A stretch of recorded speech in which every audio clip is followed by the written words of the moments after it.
வெளியூர் அடியாரை கூட்டின்னு வந்து சாப்பாடு போட்டாரு. வெளியூர் அடியார் மட்டுமா சாப்பிட்டுருப்பாங்க, உள்ளூர்லயும் பல பேர் வந்து சாப்பிட்டாங்க. டேய் நாயன்மார் வீடு வந்துடும், இரு அங்க போய் சாப்பிட்டு போலாம் அப்படின்னு பேசிப்பாங்களாம். வெளியூர்ல இருந்து இன்னொரு ஊருக்கு போகும்போது இங்க சாப்பிடாத, பக்கத்து ஊர்ல இளையான்குடி இருக்கு, இளையான்குடி மாறர் நாயனார் வீட்டுல சாப்பாடு பிரமாதமா கிடைக்கும், அங்க சாப்பிட்டு போலாம். இப்படி ஃபேமஸ் ஆயிட்டாரு அவர். புரியுதுங்களா? ஏன்னா கேட்கிற பிரகாரம் செய்து போடுறார், சுவையா இருக்கும், போகும்போது எதனா கொடுத்து அனுப்புவார். அதனால பல அடியார்கள் தொடர்ச்சியாக வர ஆரம்பிச்சார்கள். தொடர்ச்சியாக வர ஆரம்பிக்கும் போது உள்ளூர் அடியாரம் கொஞ்சம் பேர் வந்து சாப்பிட்டாங்க. இவர் யாருக்கும் சொல்ல மாட்டார். வந்து சாப்பிடும்போது அவங்க பேசினாங்களாங்க. என்ன பேசினாங்களான்னா, மாறனுக்கு என்ன, அவனுக்கு என்ன குறை, அவ்வளோ செல்வம் இருக்குது, பின்ன சாப்பாடு போட மாட்டானா என்ன பேசுவாங்கல்லம்மா. இப்படி மாறனுக்கு என்ன குறை, கொஞ்சம் நெஞ்ச செல்வமா, அவன் எவ்வளோ பெரிய சொத்துக்கு அதிபதி, நல்ல பயிர் வச்சு நல்ல போகம்லாம் வந்து நல்லா சம்பாதிக்கிறான், பின்ன ஏழைகளுக்கு போட்டா என்ன, அவனால முடியாதா அப்படின்னு பேசிக்கிறாங்க.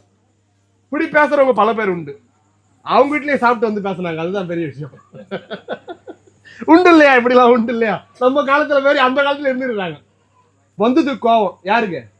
நாயன்மாருக்கா? அவரு என் கோவப்பட்ட அப்புறம் என் நாயன்மாரா இருக்கிறாரு. வந்தது கோவம் சிவபெருமானுக்கு. எங்காலே எப்படி பேசியாடா நீ? சாமி நினைக்கிறார், நாயனாரு காசு வச்சுக்கிறாருன்னு தான் சாப்பாடு போடுறாருன்னு நினைக்கிறியா? காசு இல்லைனாலும் எங்கால் போடுவான் பாரு. நாங்க காசு மாறனுக்கு குறை, அவன் பெரிய செல்வன் தான், அவன் அவ்வளவு காசு வச்சுக்கிறான், அடியாருக்கு பின்ன போட்டாதான் என்னன்னு பேசினாங்க. சாமிக்கு கோவம் வந்துட்டு சுருன்னு, எங்கால பத்தி நீ அவ்வளோ சீப்பா நினைச்சிட்ட, அவர் சாப்பாடு போடுறது உனக்கு அவ்வளோ சிம்பிளா தெரியுதா, பாடுறா எங்காலுடைய மகிமையை அப்படின்னு என்ன பண்ணாரு, சாமி சங்கல்பம் பண்ணிட்டாருங்க. என்ன சங்கல்பம்? மாறனுடைய சொத்துக்கள் குறையட்டுமாக அப்படின்ட்டாரு. நம்மளுக்கு சாதனை எதனால வருது தெரிஞ்சுக்கலாம், நம்ம கூட சேர்ந்தவங்களாலதான். சாமி பாட்டுன்னு அவர் விட்டுருவாரு. இங்க எங்க இருந்து உருவாகுதுன்னா, இந்த சாப்பிட்டு போனாங்க பாருங்க, அவங்க பேசினாங்க, இவருக்கு என்ன இல்லாத சொத்தா, இவருக்கு இருக்கிற சொத்துல பின்ன 4 அடியார்களுக்கு போட்டாதான் என்ன, அதெல்லாம் என்ன இருக்குது அப்படின்னு இவர் இவ்வளவு பெரிய தொண்டை ஒரு நிமிஷத்துல உதாசீனப்படுத்திட்டாங்க. வந்தது சிவபெருமானுக்கு கோவம், எங்க ஆளுடைய தொண்டை நீ இவ்வளவு உதாசீனப்படுத்திட்டியா, பாருப்பா எங்க ஆளுடைய மகிமையை பாருன்ட்டு சாமி சங்கல்பம் பண்ணாருங்க. அவ்வளவுதான். சாமி சங்கல்பம் பண்ணா நாயன்மாருடைய சொத்து குறைய ஆரம்பிச்சது. நாயன்மாருடைய சொத்து குறைய ஆரம்பிச்சது. அப்படியே படிப்படிப்படியா அவருடைய செல்வம் வந்து சேர்றதுதான் கஷ்டம். எல்லாருக்கும் தெரிஞ்சது தானே, செல்வம் வந்து கையில சேர்றதுதான் கஷ்டம். நாடக கொட்டாய்க்கு ஒருத்தர் ஆரம்பிக்கும் போது வருவாரு, ஒருத்தர் நடுவுல வருவாரு, ஒருத்தர் அப்புறம் வருவாரு, ஒருத்தர் முடிக்கிற நேரத்துக்கு வருவாரு. ஆனா நாடகம் முடிஞ்ச உடனே சட்டுன்னு எல்லாரும் ஒரே நேரத்துல கிளம்பிடுற மாதிரி செல்வம் அப்ப அப்ப அப்ப அப்ப வந்து கையில சேரும். ஆனா போகும்போது ஒரே அடியா சீக்கிரம் போயிடும். செல்வம் வந்து சேர்றதுதான் எப்பனா ஒரு டைம் வந்து சேரும். ஆனா போதுன்னு நேரம் இருந்துச்சுன்னா ஒரே அடியா புஷ்னு கிளம்பிடும். சாமி சங்கல்பம் பண்ணாரு, எங்கால எடா காசு இருந்தாதான் பண்றான்னு நினைச்சுங்கிற, இப்ப பாடுற அப்படின்னாரு.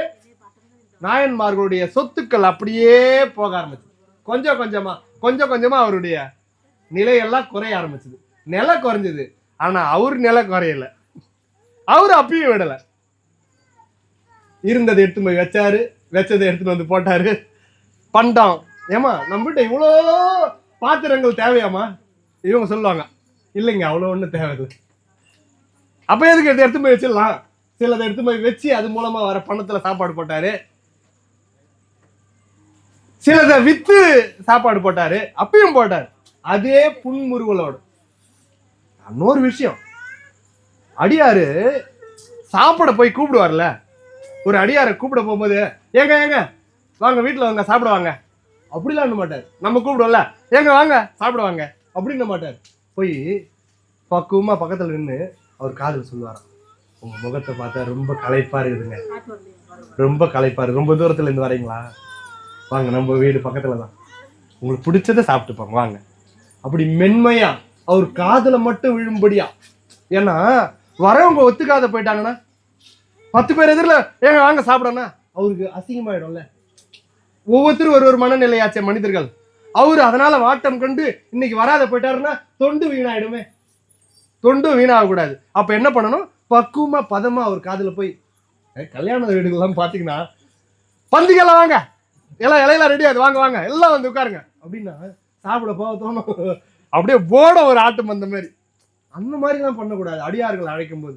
இவர் பாருங்க எவ்வளவு பக்குவமா போய் பக்கத்துல நின்று காதுல சொல்றாரு, உங்க முகம் ரொம்ப களைப்பா இருக்குது, ரொம்ப தூரத்துல இருந்து வரீங்களா, எங்க இல்லம் பக்கத்துல தான் இருக்குது, வந்து ஒருவேளை உணவு சாப்பிட்டு எங்களுக்கு ஆசீர்வாதம் பண்ணிட்டு போங்க, அப்படி அழைத்து வருவார். அதுவும் அங்க அடியாரை பார்த்தாருன்னா இங்கிருந்தே சிரிப்பார். ஏன்னா நீ போய் உருன்னு எங்க வீட்டுக்கு வாங்க சாப்பிடா அப்படின்னு அவர் தான் நினைப்பாரு. இவன் வீட்டுக்கு போனா இருக்கிறதுக்கு கொஞ்சம் கிட்னி திருடி விடணும் தோணும் இல்லைங்களா? அந்த மாதிரி எல்லாம் முகத்தை வச்சுன்னு போக கூடாது. அடியாரை பார்க்கணும்னா அந்த பவ்யம், அந்த அடக்கம், அப்படி ஒரு பணிவு, அப்படி பணிஞ்சு சிரிச்ச முகத்தோட போய் அப்படியே போய் வாய் பேசுறது அடுத்த பட்சம் தான். அடியார் அப்படி பார்த்தோன்னே வாய் பேசுறது அடுத்த பட்சம், அந்த கண்ணு அந்த முகத்திலே பேசிடணும், அந்த அன்பை பரிமாறிடலாம். முகம் அதுதாங்க நம்மளுக்கு மட்டும் கடவுள் படைச்சிருக்கிறான் பாருங்க. ஒரு குரங்கு மூஞ்சி காமிச்சிடலாம் சிரிக்க முடியுமா? ஒரு குரங்கு, ஒரு பூனை சிரிக்க முடியுமா? மாடு சிரிச்சு பார்த்துட்டீங்களா? மனுஷன் மட்டும்தாங்க சிரிக்க முடியும். நம்மளே வாய மூடி வச்சிருந்தாங்க, மனுஷன் மட்டும்தான் சிரிக்க முடியும். அந்த அன்பை அவர் முகத்தை பார்த்து அப்படி சிரிச்சு அவர் காது கிட்ட போய் சொல்லுவாராம், இது மாதிரி எங்க வீட்டுக்கு எழுந்துருவங்க. அப்ப அடியார்கள் வருவாங்க, அப்படி கூட்டின்னு வந்து இவர் வந்து சாப்பாடு போட்டு போகும்போது கொடுத்து அனுப்புவார். இப்படி மொத்தம் செலவாக ஆரம்பிச்சிச்சு. கொஞ்சம் கொஞ்சமா அவருடைய சொத்துக்கள் மொத்தம் குறைஞ்சது, இருந்ததெல்லாம் வித்து அவர் வந்து செலவு பண்ணி போட்டார். இப்ப என்னாச்சு, வீட்டுல மொத்தம் பஞ்சம் ஆகி போச்சு, ஒன்னும் இல்லை, எல்லாமே கொடுத்தாச்சு. கடைசியா வீடு, மாரநாயன்மாருடைய வீடு, இந்த வீடை வச்சு வித்துட்டார். வீடை வித்து அதன் மூலமா வர காசுல சாப்பாடு போட்டார். அந்த பணமும் ஒரு காலகட்டத்துல செலவாகி போச்சு. மாரநாயன்மார் பார்த்தார். இதுக்கப்புறம் ஏன்னா அடியார்கள் தேடி வர ஆரம்பிச்சிட்டாங்க. தேடி வந்தா இவர்கிட்ட எதுவுமே இல்லை, இருந்ததெல்லாம் போட்டாரு. இப்ப என்ன பண்ணிட்டாரு, ஊர்லயே இருக்க முடியல, வீடையும் வித்து போட்டார், எதுவுமே இல்லை இப்போ அவர்கிட்ட. இவரும் மனைவியும் எதுவுமே இல்லாத அவருக்குன்னு கழனில வயற்காட்டுல ஒரு சின்ன இடம் ஒண்ணு இருந்து, நம்ம அங்க போயிடலாம் அப்படின்னாங்க. கெட்டும் பட்டினம் சேர்னுவாங்க தெரியுமா? கெட்டா கிராமத்துல வாழ முடியாது, கெட்டா பட்டினம் போயிடணும். பட்டினம் போனா பழச்சிக்கலாம், ஆனா கிராமத்துல வாழ முடியாது, பேசியே சாவச்சிடும், கொன்னுடுவாங்க. அதனால கெட்டும் பட்டணம் சேர்னு பெரிய சொல்லிக்கிறாங்க. அதனால இவர் அங்கெல்லாம் இருக்க முடியல, அந்த ஊர்ல இருக்க முடியல. அதனால ஊருக்கு ஒதுக்குப்புறமா இருக்கக்கூடிய தன்னுடைய வயல்லே ஒரு சின்ன இடம் இருந்தது, அங்க போய் கூரை போட்டுனார். போட்டு அங்க தங்கி அங்கேயே பயிர் வைத்து அதில் வரதை வச்சு அடியார்களுக்கு உணவு போட்டிருந்தார். ரொம்ப சங்கடமா போயிடுச்சு நிலைமை. ஆனா அப்பயும் அவங்க அந்த சிவன் மேல கொண்ட பக்தி துளியும் குறையல. சாமி செல்வத்தை கையில கொடுத்தாருன்னா, சிவனால கிடைச்சதுப்பா ரொம்ப சந்தோஷம், அப்படி எனக்கு கிடைச்சது அப்படின்னு ஒரே அடியா வாங்கிட்டாருன்னா அப்பயும் சிவனை கும்பிடுற எத்தனை பேர்? நம்மளுக்கு ஆதாரமா இருக்கிற வீடு, உற்றார் உறவு, மனைவி, மக்கள், செல்வம், சொத்து, பத்து, பேரு, புகழ் எல்லாத்தையும் சிவன் வாங்கிட்டான்னா அப்பயும் சிவன் மேல அன்பு கொண்டவங்க எத்தனை பேர் நிக்க முடியும்? ஓடிட மாட்டோம் சிவன் கிட்ட. ஐயோ அந்த ஆளாயா மொத்தத்தையும் பிடிங்கிட்டாயான்னு சொல்லுவோம் இல்லையா? வருவோமா அப்பா? அப்ப நம்ம அன்பு எப்படிப்பட்ட அன்பு? இவங்க கூட கம்பேர் பண்ணிட முடியுமா? இவங்க எங்கேயோ அந்த நிலையிலயும் சிவனை தியானம் பண்ணிக்கிறாங்க. அன்னைக்கு நைட்டு வீட்டுல சிவத்தன் சிந்தித்து கொண்டு இருந்துருக்காங்க. அதனாலதான் வந்தான் சிவன், இல்லைன்னா வருவாரா? நம்மளுக்கு வருவாரா? அந்த நேரத்திலயும் அத்தனை செல்வங்கள் துறந்த நேரத்திலயும் அந்த இல்லத்திலே மனைவியும் அவரும் சாப்பிட்டு 4 நாள் ஆகுது.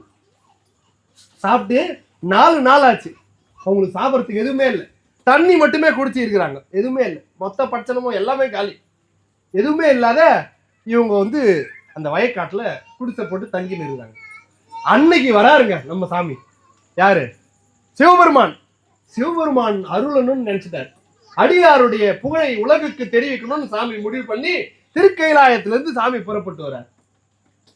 இத மாதிரி சில சோதனைகள்லாம் தரணும்னு வந்தாருன்னா நீங்க ஒன்ன கவனிச்சு பாருங்க. 63 நாயன்மார்களுக்கும் இப்படி வருவார் பாருங்க. வரும்போது பராசக்தி இட்டுன்னு வர மாட்டார்.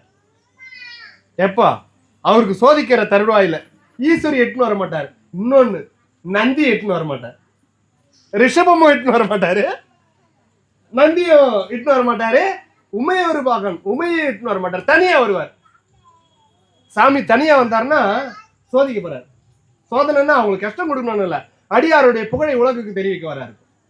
அப்படி வரும்போது அம்பிகை எட்டுன்னு வர மாட்டார், ரிஷபத்துல வர மாட்டார், தனியா தான் வருவார். அப்படி அந்த ஊருக்கு வரார், நாயன்மாருடைய ஊருக்கு, இளையான்குடிக்கு வரார். ஏப்பா இங்க நாயன்மார் வீடு எங்க? இளையான்குடி மாறன் வீடு எங்கன்னாரு. வீடு இதுதான். அவங்க போய் ரொம்ப நாள் ஆச்சு சாமி, நீங்க எந்த ஊர்ல இருந்து வரீங்கன்னா நம்ம சாமி நடிப்புக்கு அவார்டே கொடுக்கலாம். அப்படி வருவாரு. அந்த கெட்டப்பும் ஆளும் ஒரிஜினல் ரியாலிட்டியா இருக்கும். சிவபெருமான் வரும்போது அவங்க அப்படி பூரித்து பார்ப்பாங்க. பார்க்கல நம்ம திருவிளையாடல் படத்துல மரவெட்டியா வந்தாரு, அந்த மாதிரி சகஜமா வருவார்.